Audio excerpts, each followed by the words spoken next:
Do you want to be an actor? Let's get your foot inside the door.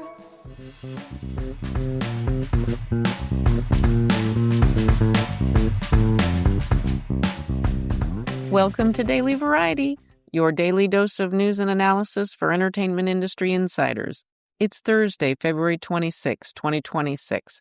I'm your host, Cynthia Littleton. I am co-editor-in-chief of Variety alongside Ramin Satuda. I'm in LA, he's in New York, and Variety has reporters around the world covering the business of entertainment. In today's episode, we'll hear from John Brockett, executive producer and showrunner of the Actor Awards, previously known as the SAG Awards. The show airs live on Netflix March 1st from the Shrine Auditorium in LA. Brockett talks about the changes in producing the show for Netflix's platform versus the time-bound linear TV outlet that previously aired the show. He also previews this theme of celebrating retro Hollywood glamour. And yes, host Kristen Bell will sing her opening number again. That was Bell that you heard in the cold open from last year's Actor Awards singing, "Do You Want to Be an Actor?" Brockett promises that this year's opening number will be just as much fun. But before we get to all of that, here are a few headlines just in this morning that you need to know. Warner Brothers Discovery reported Q4 earnings early Thursday.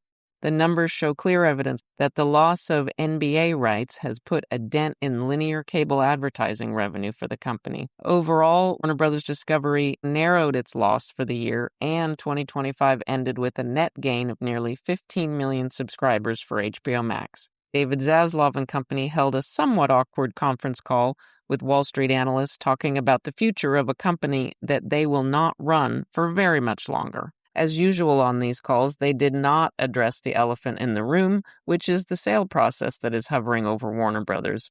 They're in a tug-of-war between Netflix and Paramount Skydance.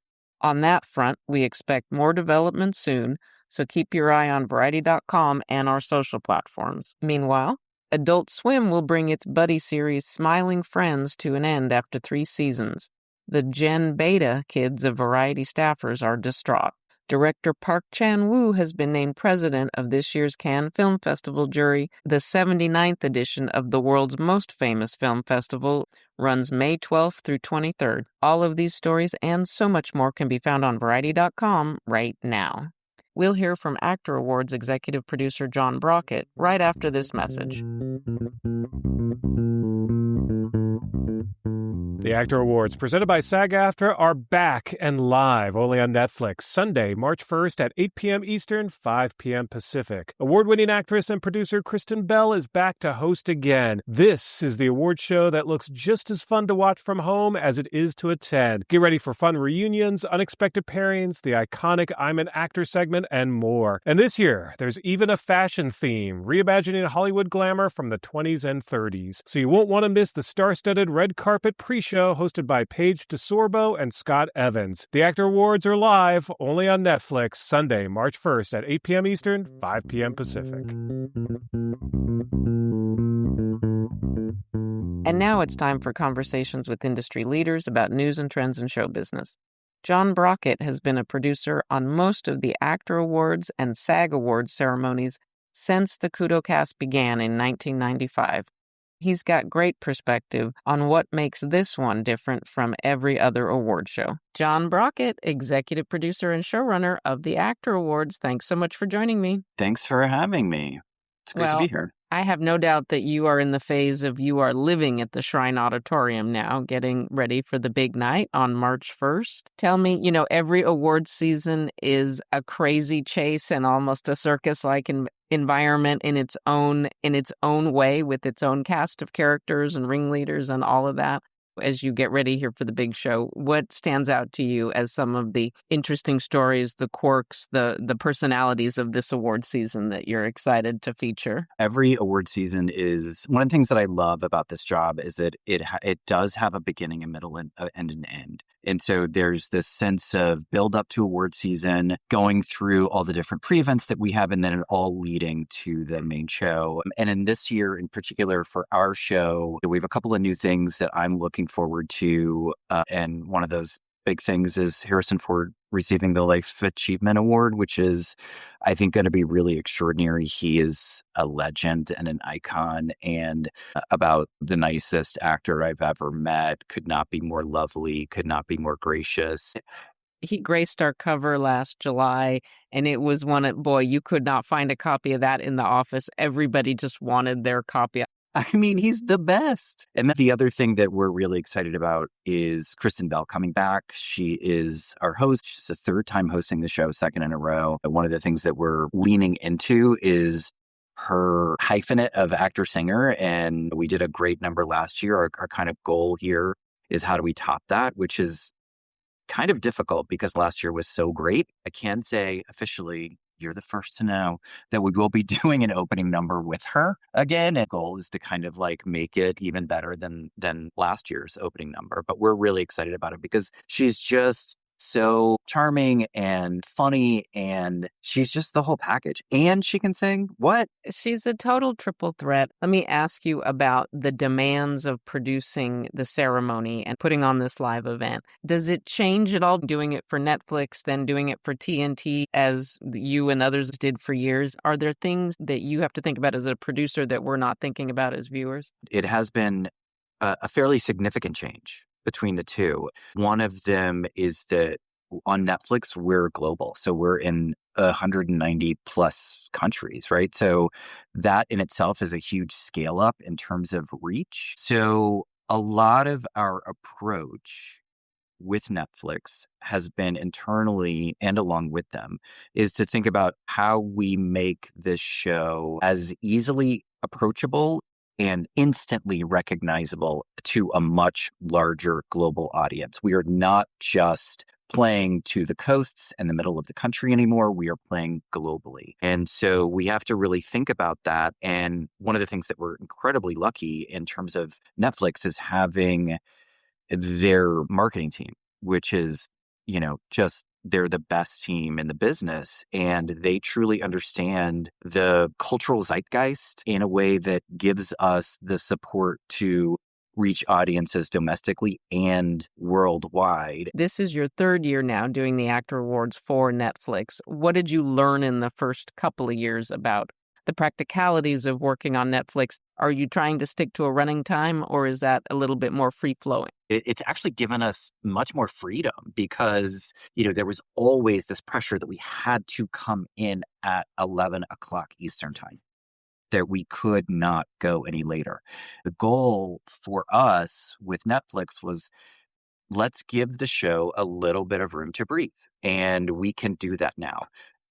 Do we want to go longer? No. There's no one asking for another 3 or to 3.5 hour award show, in my opinion. I love that we're around 2 hours because we're sort of a sprint. We're not a marathon. Like, people can get in and have a great entertaining time and watch the show, and then they're done. It's not this long slog of other awards that may not be what people want to watch. We're all actors. We're what everybody wants to see. That's one of the things that we're really leaning into. And as you've probably heard, what we've leaned into in terms of the name change. We're with the Actor Awards, the DNA of our show, which is the name of the statuette, which is the actor, and who we are, which is all acting categories. And we're all about, we're the biggest night for actors. Do you see the excitement and the audience rise and fall very much related to the movies that are in the race, or because it's actors, is it a little bit more impervious to the ups and downs of each year? That's one of the ways that make us lucky, regardless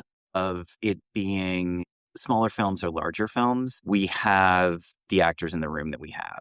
And we typically have, I think our show has the most per capita of any award show because we focus on cast and ensembles, and that's really tremendous.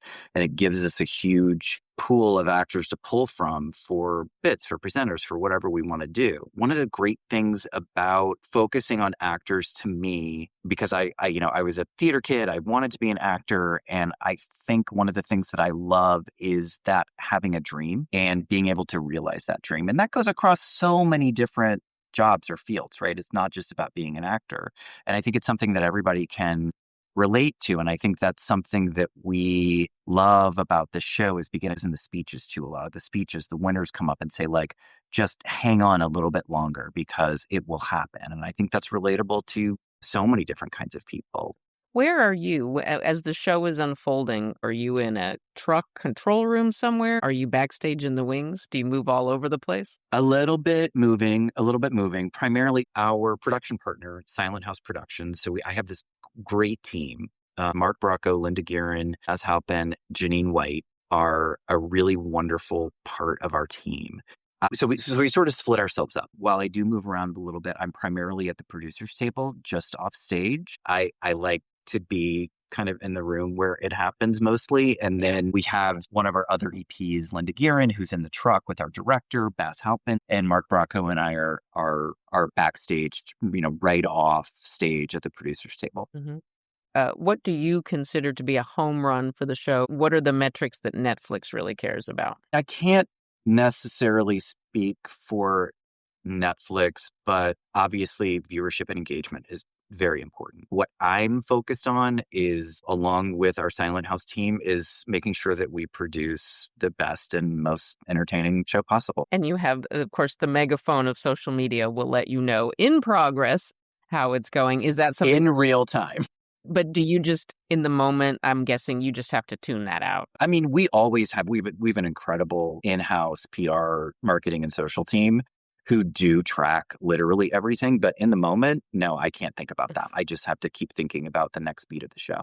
Anything else? Any hints that you can give us about this year's show? One of the things that we're really excited about is our red carpet theme, which is reimagining Hollywood glamour from the 20s. So from the red carpet to the show on the stage, to our gala post-show, there is a sort of top-to-tail feeling with this theme. We're really excited to see how this is implemented by the talent on the stage. I'll be looking for those drop-waist dresses. I love that era. I watch Turner Classic Movies sometimes and just pause to look at the fashions and also the shoes. That's kind of part of what our approach is with the show this year is escapism. Like, just sit back for 2 hours, enjoy this, 3 hours if you include our red carpet show, enjoy all the moments on the carpet, enjoy the moments from the show, get away from thinking about what's going on in the world, and just enjoy this night of TV on Netflix, live on Netflix. You heard it from John. All right. Thank you so much. Good luck. Thanks, Cynthia. This was a pleasure. As we close out today's episode, here's a few things we're watching for. March 1 brings the dawn of the Yellowstone spinoff, The Marshalls, for CBS. I hope someone wrote in a hat tip to one Marshall Dillon. On the same night, CNN premieres the 4-part documentary, Disaster, the Chernobyl Meltdown. Those of us who lived through Chernobyl will never not be fascinated by the history of it. Just ask Craig Mazin. Also coming March 1st on Fox Sports is UCLA. It's a documentary from Hello Sunshine about the UCLA women's basketball team and the amazing run they had last year to the Final 4 games of March Madness. Big WNBA stars of the future to watch on that squad. Before we go, congrats to Deborah Kaufman. She's joined Sipur Studios as Chief of Global Content, overseeing all creative development for the Tel Aviv-based production company. She comes to Sipur after more than 10 years with Legendary Entertainment, where she was Senior Vice President of Literary Affairs. Thanks for listening. This episode was written and reported by me, Cynthia Littleton. Sticks, nicks, hick, picks. Please leave us a review at the podcast platform of your choice, and please tune in Monday for another episode of Daily Variety.